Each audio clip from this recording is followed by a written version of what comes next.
Αυτό είναι ένα ηχητικό ρεπορτάζ για τη δίκη της ERCI.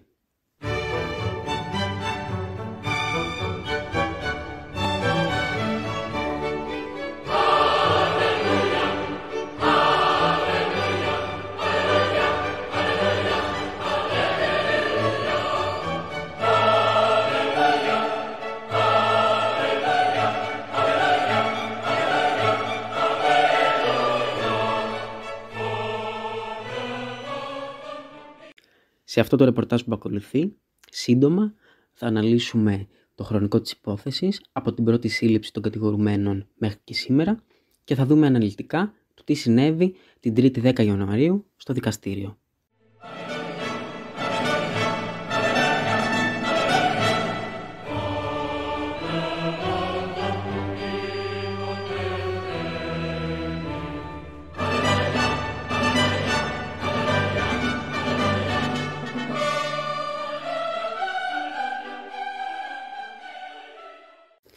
Πριν ξεκινήσουμε την ανάλυση της υπόθεσης, θα πρέπει να βάλουμε κάτω όλα μας τα δεδομένα.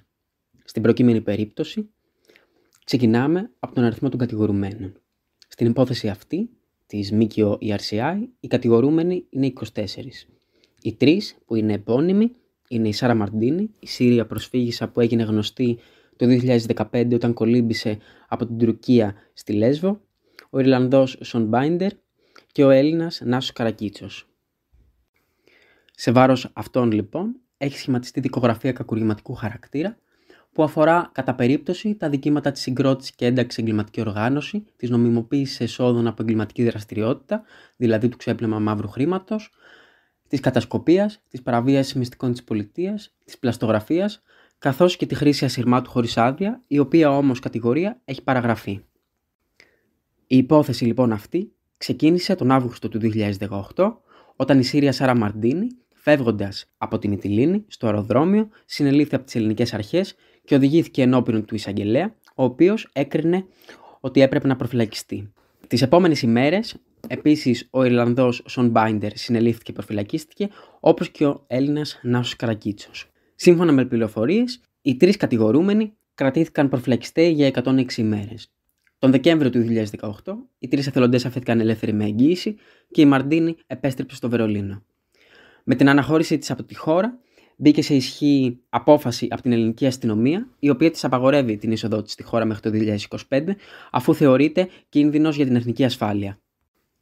Να σημειώσουμε εδώ ότι η απόφαση που της απαγορεύει την είσοδο στη χώρα δεν εκδόθηκε από κάποια διοικητική αρχή, αλλά από την ελληνική αστυνομία. Το Σεπτέμβριο του 2022, οι συνήγοροι υπεράσπισης της Σάρα Μαρντίνη κατέθεσαν προσφυγή στο Διοικητικό Δικαστήριο Αθηνών, η οποία όμως δεν έχει γίνει ακόμα δεκτή. Με αποτέλεσμα, ακόμα και σήμερα, η Σάρα Μαρντίνη να μην μπορεί να παρευρεθεί στη δίκη της και να υπερασπίσει τον εαυτό της, παραβιάζοντας όχι μόνο το συνταγματικά κατοχυρωμένο δικαίωμα κάθε κατηγορουμένου να μπορεί να βρεθεί στο δικαστήριο για να υπερασπιστεί τον εαυτό του, αλλά και το Διεθνές Σύμφωνο για τα Ατομικά και Πολιτικά Δικαιώματα και συγκεκριμένα το άρθρο 14, παράγραφος Δ.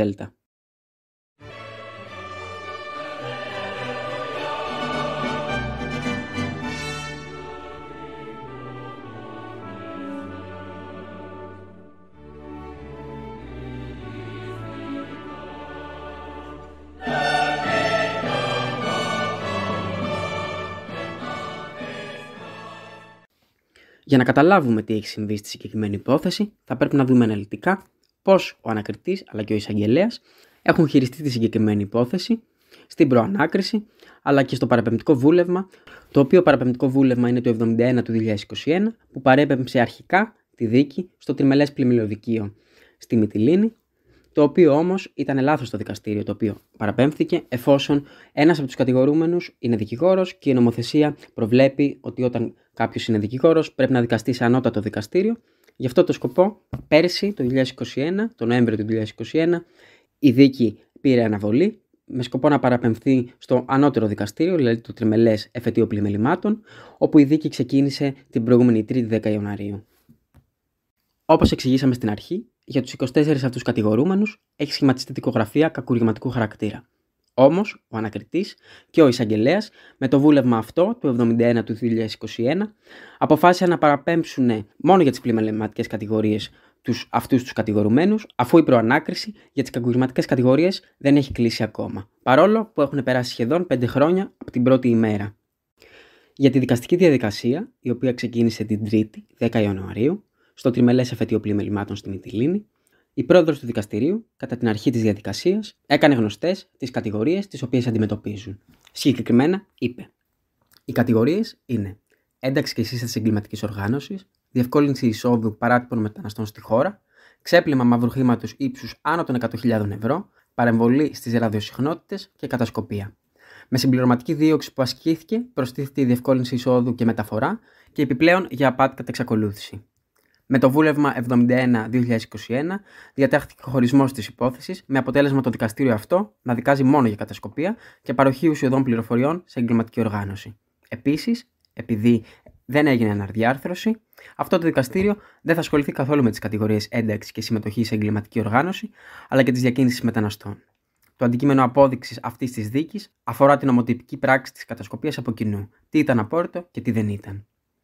Στη συνέχεια, οι συνήγοροι των 24 κατηγορουμένων υπέβαλαν ενώπιον της έδρας ενστάσεις ακυρότητας, οι οποίες κατά κύριο λόγο αφορούν την ασάφεια του παραπεμπτικού βουλεύματος και παραλήψεις κατά τη διάρκεια της προδικασίας για τη συγκεκριμένη υπόθεση.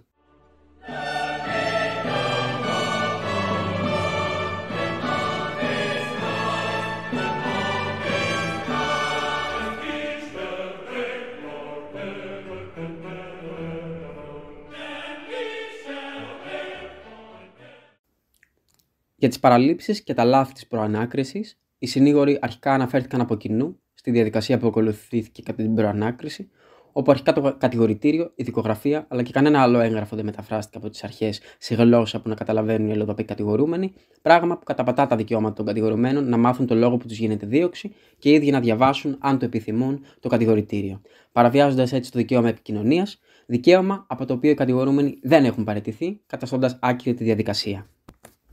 Στη συνέχεια, αναφέρθηκαν στο γεγονός ότι μερικοί από τους αλλοδαπούς κατηγορούμενους δεν κλήθηκαν ποτέ από τις ανακριτικές αρχές να καταθέσουν ως ύποπτοι, με τη δικαιολογία ότι είναι αγνώστοι διαμονής.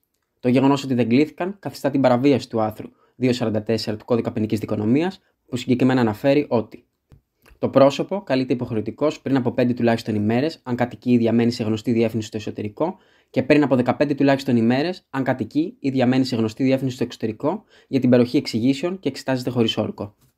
Εκτενής αναφορά σε αυτό έκανε μία εκ των συνηγόρων, σημειώνοντας ότι δεν είναι δυνατόν οι ελληνικές αρχές να μην μπορούν να εντοπίσουν Ευρωπαίους πολίτες, όταν όλες οι υπόλοιπες χώρες της Ευρωπαϊκής Ένωσης έχουν τη δυνατότητα να εντοπίσουν τον οποιονδήποτε για πολύ πιο ελαφριές κατηγορίες.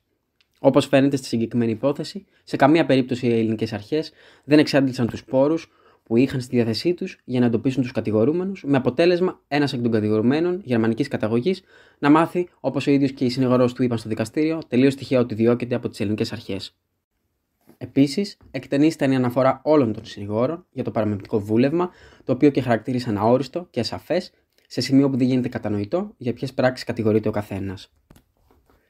Στην προκειμένη περίπτωση, στο παραπεμπτικό αυτό βούλευμα αλλά και στο κατηγορητήριο, είναι ασαφές πώς στοιχειοθετείται η κατηγορία της κατασκοπίας, αφού στο παραπεμπτικό βούλευμα γίνεται μόνο αναφορά για τον τρόπο δράσης τους ως εγκληματική οργάνωση, αλλά και στη διακίνηση μεταναστών, αλλά πουθενά δεν γίνεται αναφορά για το πώς και με ποιες πράξεις στοιχειοθετείται η συγκεκριμένη κατηγορία. Η κυρία Παπαπαντολέων, μία εκ των συνηγόρων της Σάρα Μαρντίνη, ανέφερε: το άρθρο 148 δεν στοιχειοθετείται, εφόσον μόνο και για την αντικειμενική υπόσταση το παραπεμπτικό βούλευμα παραπέμπει στην υπόσταση άλλων κακουργημάτων και συγκεκριμένα δεν παραπέμπει στο ποια είναι τα απόρριτα και δεν υπάρχει καμία αναφορά σε αυτά ή το αντικείμενό τους. Ακόμα, έκανα μια σύντομη αναφορά στο γεγονός ότι στο βούλευμα οι κατηγορούμενοι έχουν αριθμούς αντί για ονόματα, με αποτέλεσμα, όπως είπε, να είναι καινοφανές. Όλα έχουν αριθμούς, με αποτέλεσμα να μην υπάρχει δυνατότητα αντιστοίχησης του προσώπου με τις κατηγορίες που αντιμετωπίζει. Είναι μονόδρομος όσον αφορά την αρχή της δίκαιης δίκης να ακυρωθεί το παραπεμπτικό βούλευμα. Έχουμε ασάφεια στην ελληνική, δεν είναι και μεταφρασμένο, οπότε αδυνατούμε να πούμε στους εντολείς μας γιατί ακριβώς κατηγορούνται.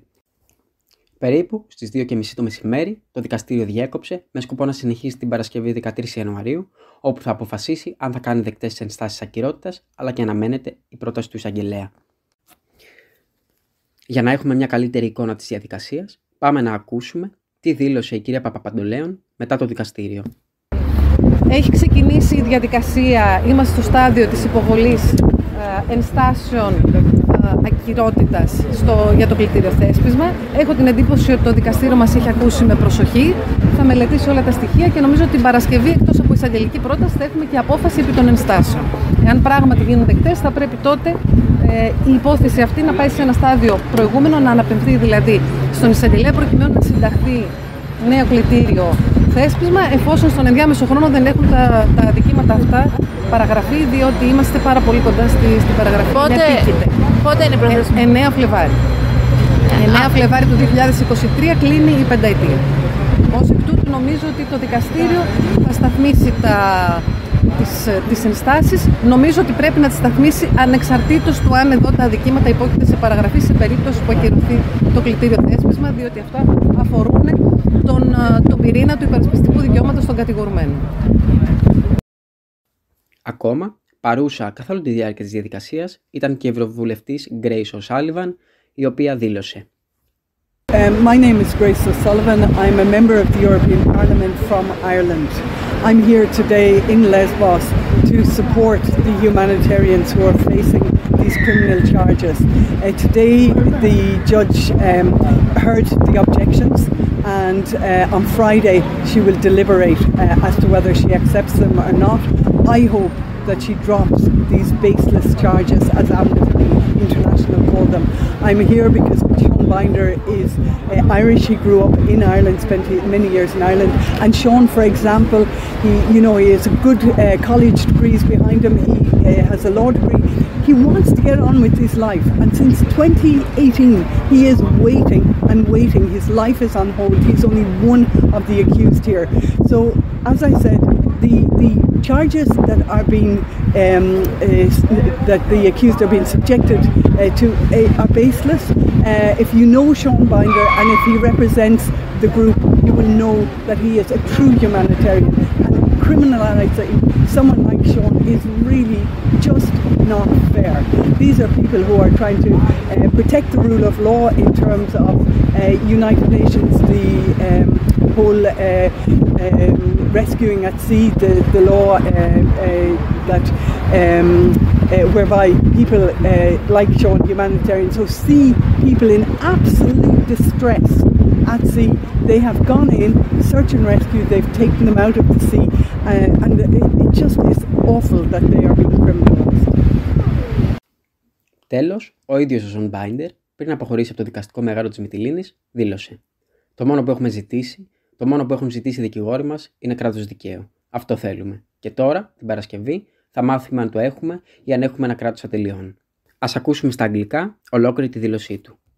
We've spent the entire morning giving reason after reason, irrefutable reasons why this trial could not continue, because the prosecution has made mistake after mistake. They've violated our human rights, they've made procedural errors, they've done everything possible so that this trial can't happen.